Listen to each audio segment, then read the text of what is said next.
What's up, guys? Another trade has broke. The Toronto Maple Leafs make yet again another trade and then another trade. So two other trades after the Rasmus Sandin blockbuster. So in this case, they trade away Pierre Engvall to the New York Islanders for a draft pick, and then they go and acquire themselves Luke Schenn of the Vancouver Canucks. So, Luca, what are your thoughts on this deal, on both of these deals, essentially? Guys, can we just stop making trades? Okay, this is getting crazy. Dubas is going crazy today. What is going on?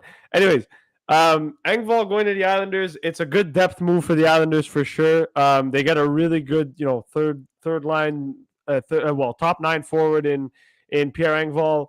I think he's going to help the Islanders out a lot. I think it's exactly the type of move that Lou Lamoriello would make. He's familiar with Pierre Engvall before as well.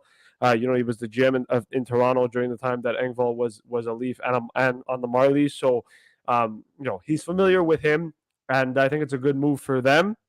Not only that, this year, Pierre Engvall in 58 games has 12 goals, 9 assists, 21 points. Has been really good for the Leafs this season on that third line.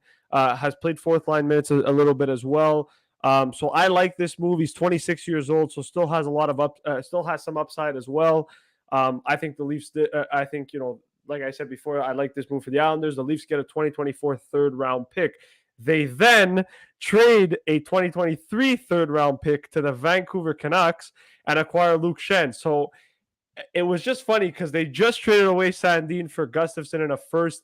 They now trade Engvall to the Islanders and they acquire Luke Schenn from Vancouver as a depth defenseman. What is going on in Toronto, man? This is gangbusters right now. But I like this move for the Leafs and Luke Schenn. I said it when Luke Schenn became available that I saw the Leafs as a potential team. He's played for Toronto before in his career. He's familiar with the city.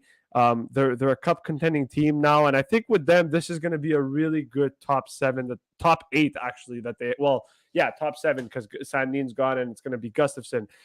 The Leafs have a lot of depth, right? Connor Timmins is there. They have now they've just acquired Luke Schenn, Gustafsson, Liljegren, Giordano, Jake McCabe, TJ Brody, Morgan Riley. The Leafs are locking up. They're locked and loaded against Tampa, and they might not even be done. They might trade Alex Kerfoot too. There's a possibility there too. So essentially, okay, let's replace Rasmus Sandin with Eric Gustafsson because that trade was announced before this one. Yes. So what is the defense looking like? What are the pairings? Well, to me personally, I think Luke Schenn probably plays ahead of Gustafsson. That's just me, but I have no idea what they're going to do here because Riley and Brody is your top pairing. Then you've got Giordano and Liljegren, but it could even be Jake McCabe. Then you've got Gustafsson. You have one of Gustafsson, Schenn, Timmins, and Mark Giordano or Liljegren or whatever. They've got so many options now on defense for that third pairing. I think personally it's going to be this: Riley, Brody, Giordano, Liljegren, and then it's going to be Luke Schenn and Jake McCabe to start, but I think they're also going to try to swap in Gustafsson and Connor Timmins as well. This is why the Gustafsson trade didn't make sense either, right? You traded away Rasmus Sandin to Washington for Gustafsson, but then you also went ahead and acquired Luke Schenn. So I'm so confused as to what the Leafs are doing right now defensively. But look, I'll be honest with you. I like this move. I think Luke Schenn is exactly what the Leafs need. I think he's going to provide some playoff depth. He's played against Tampa before. He's also played for Tampa. He's familiar with the Lightning, and I think that's a good move in that sense. But we'll see. It's going to be very interesting. I'm in shock, man. I don't understand. And in terms of his cap hit, $850K, so it's really cheap. He's a UFA at the end of the season. The Vancouver Canucks are thinking about keeping him at one point, but unfortunately, that's not the case. They decided to move on from him. Pierre Engvall, like you were saying before, 26 years old, former 7th-round pick. Now he's a member of the New York Islanders. Taking a look at the Vancouver Canucks, Luke Schenn was on that top pairing originally, but now he's traded. In terms of the New York Islanders, where does Engvall fit? Well, you know what? What's interesting about Engvall is he can play the wing. He can also play center. And obviously with Matt Barzal being out and obviously looking at the Islanders top 6, it's not the greatest. I don't know if the Islanders are done But I would put him probably on the third line, kind of where Hudson Fasching or Matt Martin is. I think you bring down Matt Martin one. I know Josh Bailey's currently listed on the fourth line. I don't know why. But what I would say here is that, in my opinion, he probably plays third or fourth line. Probably replaces either Hudson Fasching, like I said, or Matt Martin on that third line with Casey Cizikas. And what's interesting is that Engvall is huge. He's 6'4", I believe. 6'5" actually, and he can play on the wing. He can throw the body. He can score goals. This is good depth for the Islanders in their push for the playoffs. And so yeah, I think that's probably where he ends up, probably third or fourth line in my opinion. But Yeah, he has the option of doing in something. terms So of Engvall's, style of play, he's a versatile two-way winger with solid puck skills. Loves to carry the puck in transition, especially out of the defensive zone. Very strong forechecker. So that's what to expect in terms of Engvall and for New York Islander fans. And Luke Schenn, these are his stats, former first round pick of the Toronto Maple Leafs, 33 years old. And, he's been having himself a very good season, 21 points in 55 games, 3 goals and 18 assists. He finds himself back with Toronto Maple Leafs where he started his career, where he got drafted, essentially. And, yeah, this has been a major, major, major day for the Toronto Maple Leafs fans.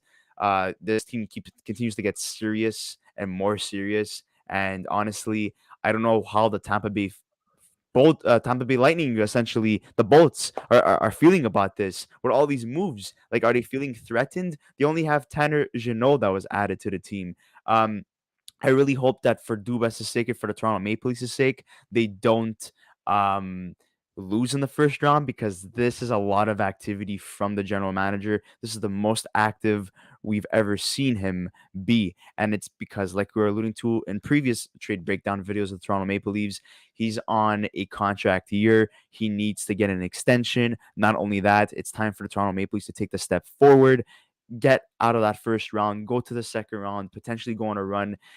They were linked to Luke Schenn and Jake McCabe, and they get both of them. And in terms of Schenn, physical bottom pairing, stay at home defenseman. He's the most prolific hitter in the NHL, but that edge gets him into the penalty box a lot. So that's a little tidbit about Luke Schenn. Honestly, I am very tired. There's been so many trades today. Toronto.